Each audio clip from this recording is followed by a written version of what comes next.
আসসালামু আলাইকুম রহমতুল্লাহি ওয়া বারাকাতুহু। আমি আজকে আলোচনা করব ফরিদ উদ্দিন মাসুদকে নিয়ে। ফরিদ উদ্দিন মাসুদ উনি আপনারা জানেন শোলাকিয়া ইমাম নামে পরিচিত। বাংলাদেশের কিশোরগঞ্জ জেলার যে শোলাকিয়ার যে বাংলাদেশের যে বৃহত্তম ঈদগাহ ময়দান, ওই ঈদগাহ ময়দানের ইমাম নামে পরিচিত হচ্ছে ফরিদ উদ্দিন মাসুদ। আপনারা জানেন, এক কথায় বলতে গেলে ফরিদ উদ্দিন মাসুদ ছিলেন সাবেক ভারতীয় হাই কমিশনার শেখ হাসিনার একটা পাঁচটা গোলাম। আপনারা জানেন যে 2013 সালে যখন শাহবাগে নাস্তিকরা আন্দোলন করেছে, ওখানে এই ফরিদ উদ্দিন মাসুদ গিয়ে ওখানে সংহতি প্রকাশ করেছেন। উনি শুধু সংহতি প্রকাশ করেন নাই, বাংলাদেশের ইতিহাসে যারা মজলুম, যে আলেমদ্দিন, আল্লামা সাইদি, তারপরে কামরুজ্জামান, বিশেষ করে জামায়াতের প্রত্যেকটা আলেমের প্রত্যেকটা মানুষের নাম ধরে, প্রত্যেকটা নেতাকর্মীর নাম ধরে উনি এখানে মন্তব্য করেছেন।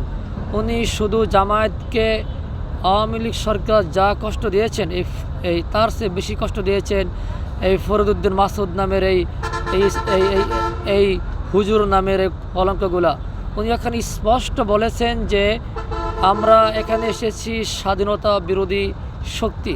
উনি প্রায় সময় এই সরকারের সাথে একান্ততা প্রকাশ করে সরকার যেভাবে বক্তব্য দেয় সেই বক্তব্য দিয়ে উনি স্বাধীনতা বিরোধী বলে বাংলাদেশ জামায়াত ইসলামের প্রত্যেকটা নেতাকর্মীকে উনি ছোটো করেছেন।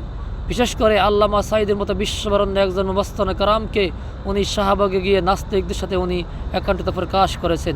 তার চেয়ে বড় কথা হলো যে এই শাহবাগে আল্লাহর নবীর নামে কটুক্তকারী সেই রাজীব বরাগররা যেখানে সরকার তাদেরকে বিভিন্ন অর্থ দিয়ে শক্তি দিয়ে এখানকে রেখেছেন, সেই শাহবাগে গিয়ে উনি শক্তি প্রদর্শন করেছেন।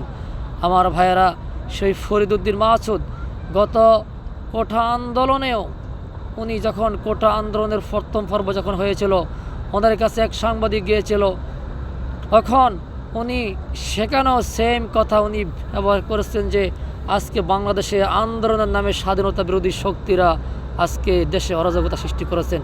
এর মাধ্যমে স্পষ্ট করা যায় উনি জামাত তো দূরের কথা, বাংলাদেশের যে যারা কোঠা আন্দোলনে যারা কষ্ট করেছেন, যারা জীবন দিয়েছেন, যারা আন্দোলনে সফল হয়েছেন, এই আন্দোলনের সফলকামী ছাত্রদের বিরুদ্ধে উনি ওখানে ওনার যে কথা ছিল যে স্বাধীনতা শক্তি জামাত শিবির আন্দোলন করে এখন সরকারের যে সরকারকে কণ্ঠাসা করার চেষ্টা করতেছেন।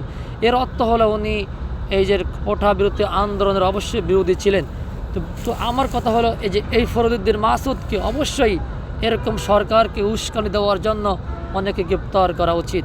ভাইরা আমার, বাংলাদেশের ইতিহাসে এই ফরিদ উদ্দিন মাসুদ উনি বড় আলেম, উনি দেওবন্দ থেকে ফারাক হয়েছেন, অনেক বড় জবরদস্ত আলেম।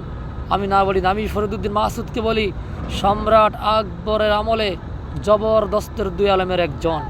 এই ফরিদ উদ্দিন মাসুদ সম্রাট আকবরের আমলে যেমন সেই জবরদস্ত দুই আলেম, যেমন সম্রাট আকবরের দ্বীন এলাহির পক্ষে সবাই গিয়েছেন, বর্তমানেও সম্রাট আকবরের ওই সেই জবরদস্ত আলেমের মতো এই ফরিদ উদ্দিন মাসুদ সাবেক সুরাসার শেখ হাসিনার পক্ষে সবাই গিয়েছেন। আপনারা আরও জানবেন, আমরা অলরেডি সেই কথা রফিকুল ইসলাম মাদানী বলে ফেলেছিল, বাংলাদেশের ভিতরে সরকারের কাছ থেকে উনি কোটি কোটি টাকা খেয়েছেন। এখন ওনার প্রত্যেকটা মেম্বারে আমেরিকান সিটিজেনশিপ, উনি সরকারের কাছ থেকে অনেক অর্থবৃত্তি খেয়ে উনি বিপুল সম্পত্তির মালিক হয়েছেন। আমি মনে করি দুদকের ফরিদ উদ্দিন মাসুদের সম্পত্তিকে খোঁজ নিয়ে দেখা উচিত ওনার কত সম্পত্তি আছে। ভাইরা আমার, এই ফরিদ উদ্দিন মাসুদ বাংলাদেশের প্রত্যেকটা আলেমকে কলঙ্কিত করেছেন। এখনও এই ফরিদ উদ্দিন মাসুদ এখনও শেখ হাসিনার এজেন্ডা বাস্তবায়ন করার জন্য এখন এই দেশে উল্টাপাল্টা বয়ান দিচ্ছেন। তা আমি মনে করি বাংলাদেশের যে ছাত্র জনতা, বাংলাদেশের আইন প্রশাসন, বাংলাদেশের যে অন্তর্বর্তীকালীন সরকারের যিনি প্রধান উপদেষ্টা, আমি বিশেষ করে আইন উপদেষ্টা আসিফ নজরুলকে আমি আমার এই বক্তব্যের মাধ্যমে আমি ওনাকে জানাতে চাই যে হ্যাঁ মাননীয় স্যার, আপনাকে আমরা অনেক ভালোবাসি, আপনি তেলবাজ ফরিদ উদ্দিন মাসুদকে গ্রেপ্তার করে আপনি শাস্তির আওতা আনবেন বলে আমি আশা ব্যক্ত করি।